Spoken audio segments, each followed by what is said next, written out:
எல்லோருக்கும் இனிய பொங்கல் வாழ்த்து.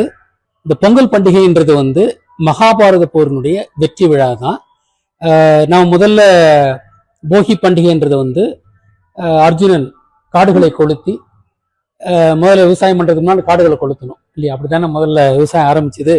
காடுகளை கொளுத்துவது குறிக்கிறது தான் போகி பண்டிகைன்றது.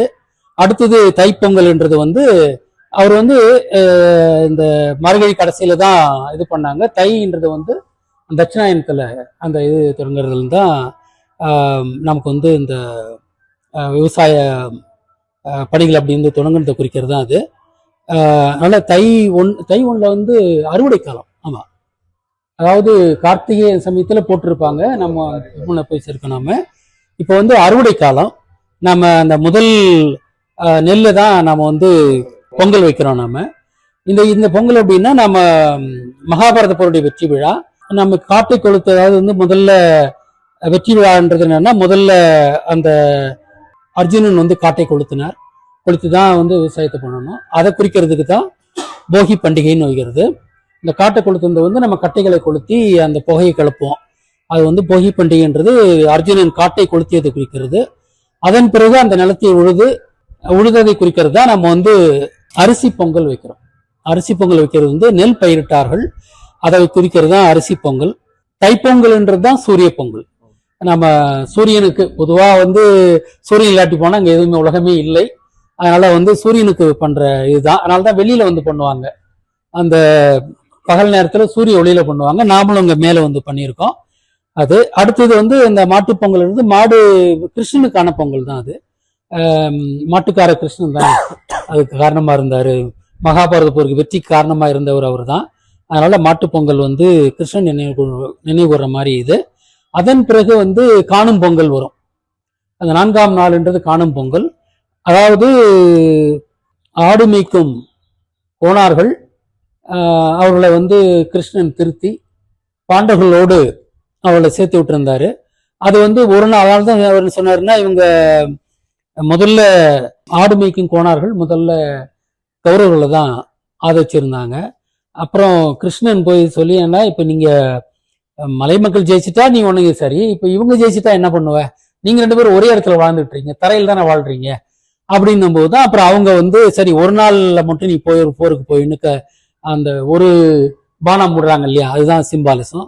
ஒரு நாள் போர்ல மட்டும்தான் இவங்க கலந்துக்கிறாங்க. அதுக்கப்புறம் இவர் வந்து பேசி இவங்க கிட்ட அந்த கோணார்களை பாண்டவரிடம் கொண்டு வந்து இது சுமூகமா ஏற்படுத்தி விட்டது தான் நம்ம காணும் பொங்கல்ன்றது நம்ம கொண்டு வந்து. அவங்க வந்து ஆடெல்லாம் கொண்டு வருவாங்க இந்த கோணார்கள். இவங்க வந்து பூசணிக்காய் அதெல்லாம் அவங்களுக்கு கொடுப்பாங்க. அவங்க ஒன்னா சேர்ந்து கொண்டாடுறதுதான் வந்து அந்த காணும் பொங்கல்ன்றது அப்படி வந்தது.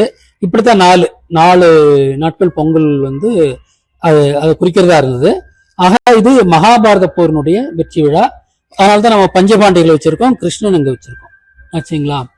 அதனால இந்த பொங்கல் மிக முக்கியமான ஒரு பொங்கல் நமக்கு. ஏன்னா இந்த 7 வருடமாக 2019 இருந்து 2025 வரை 2 வருஷமும் சேர்த்து 19 25 வரை 7 இயர் ட்ரைபுலேஷன் பீரியட்னு ஒண்ணு இருந்தது. அது உண்மையிலே எப்ப வரும்னு தெரியாம தான் இருந்தது. ஆனா இப்ப நமக்கு தெரிஞ்சு போச்சு. உலகம் பூரா கொரோனா பரவியது 2019 நவம்பர்ல இருந்து பரவுது. அதுவும் பாருங்க 11ல இருந்து பரப்புறாங்க.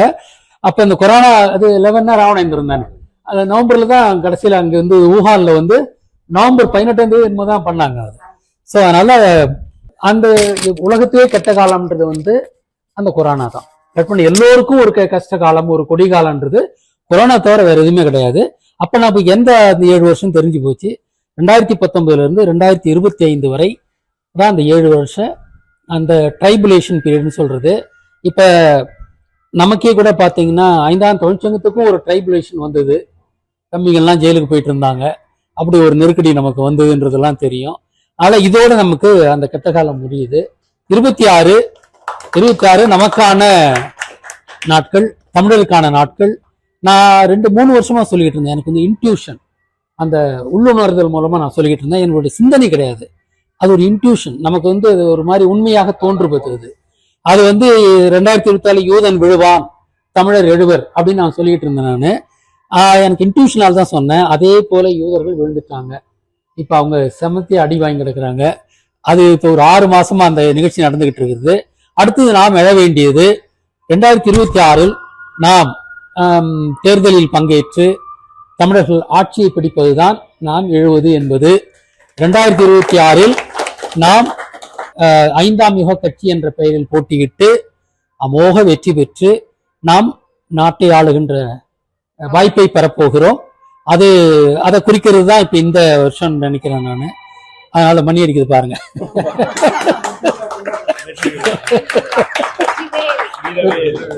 வீரவேல் வீரவேல். அதனால நமக்கு காலம் கூடி வந்திருக்குங்க. தமிழருக்கு நல்ல காலம்.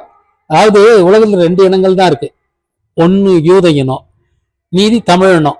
தமிழினம் மட்டும்தான் மற்றதெல்லாம் இருக்கு நீங்க கேட்பீங்க, வேலைக்காரன் இருக்காங்க. எல்லாருமே தமிழினம் தான். யூதர்களை பொறுத்த வரைக்கும் 2 இனங்கள் தான் இருக்கின்றன. ஒன்று யூத இனம், இன்னொன்று தமிழ் இனம். அது தமிழர்கள் மட்டுமல்ல, இதுல இருந்து போனவங்க தானே எல்லாருமே. அதனால அவங்க எல்லாரையுமே அப்படிதான் பாக்குறான். 2 இனங்கள் தான் இருக்குது. இதுல வந்து இப்ப நாம இதுவரை அடிமையாகத்தான் வாழ்ந்துகிட்டு இருந்தோம். இப்பதான் அந்த விடுதலை பெறுகிறோம் நாம. இனிமே வர்ற இது வந்து நமக்கு நம்ம அந்த விடுதலைன்றது வந்து நம்ம தமிழர் ஆட்சி நடக்கும். இப்ப இது வரைக்கும் தெலுங்கர்கள் தான் ஆண்டுகிட்டு இருக்காங்க. கடந்த 700 வருஷமா பிராமணனின் ஏற்பாட்டால் தெலுங்கர்கள் தான் நம்ம ஆண்டுகிட்டு இருக்காங்க. அவங்களுடைய அடியாட்கள் அவங்க. இனிமேல் வருகின்ற காலத்தில் தமிழரே தமிழ்நாட்டை ஆள்வர். அது 5ஆம் யுக கட்சி தான் அது முதல் முன்னெடுப்பு எடுத்து செல்ல போகிறது. நாம் 26 ஆட்சியை பிடிப்போம், அந்த சூளுரையை மேற்கொள்வோம். அதற்கான காலம் கழிந்துள்ளது என்பதை நாம் உணர்ந்து கொள்வோம். வெற்றிவேல் வெற்றிவேல் வெற்றிவேல் வாழ்க.